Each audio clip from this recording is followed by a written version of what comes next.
সাইমা ওয়াজেদ প্লটের বাস্তব দখল সহ রেজিস্ট্রেশন মূলে প্লট গ্রহণ করার অপরাধে শেখ হাসিনা সাবেক প্রধানমন্ত্রী সহ জাতীয় গৃহায়ণ কর্তৃপক্ষ এবং রাজুকের সংশ্লিষ্ট কর্মকর্তা সহ মোট 16 জনের বিরুদ্ধে আলোচ্য মামলাটি রুজু করা হয়েছে। অভিযোগ সংশ্লিষ্ট জনাব সাইমা ওয়াজেদ পুতুল, পিতা ডক্টর এম.এ. ওয়াজেদ মিয়া, মাতা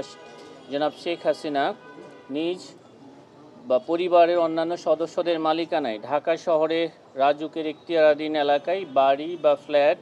বা আবাসন সুবিধা থাকার পরও তা গোপন করে পূর্বাচল নতুন শহর আবাসন প্রকল্পে প্লট বরাদ্দ সংক্রান্ত আইন, বিধি ও নীতিমালা ও আইনানুগ পদ্ধতি লঙ্ঘনপূর্বক তাঁর মাতা জনাব শেখ হাসিনা সাবেক প্রধানমন্ত্রী, গণপ্রজাতন্ত্রী বাংলাদেশ সরকার সরকারের সর্বোচ্চ পদাধিকারী ও পাবলিক সার্ভেন্ট হিসেবে বহাল থাকাকালে তাঁর উপর অর্পিত ক্ষমতার অপব্যবহার করে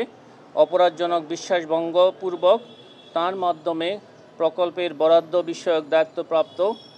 গণকর্মচারী,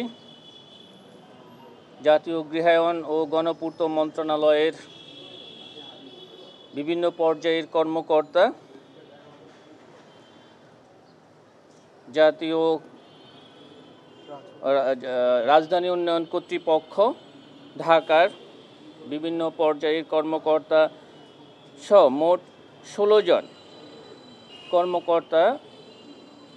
প্রভাবিত হয়ে এবং ক্ষমতার অপব্যবহার করে আইনসম্মত পারিশ্রমিক না হওয়া সত্ত্বেও আইন মতে বরাদ্দ পাওয়ার যোগ্য না হওয়া সত্ত্বেও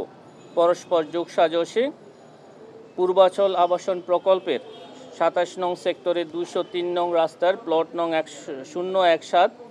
অভিযোগ সংশ্লিষ্ট জনাব সাইমা ওয়াজেদের নামে বরাদ্দ প্রদান এবং তিনি জনাব সাইমা ওয়াজেদ প্লটের বাস্তব দখল সহ রেজিস্ট্রেশন মূলে প্লট গ্রহণ করার অপরাধে দণ্ডবিধির সংশ্লিষ্ট ধারা এবং দুর্নীতি প্রতিরোধ আইন 1947-এর 5-2 ধারায় আজ একটি মামলা রুজু করা হয়েছে। এখানে জনাব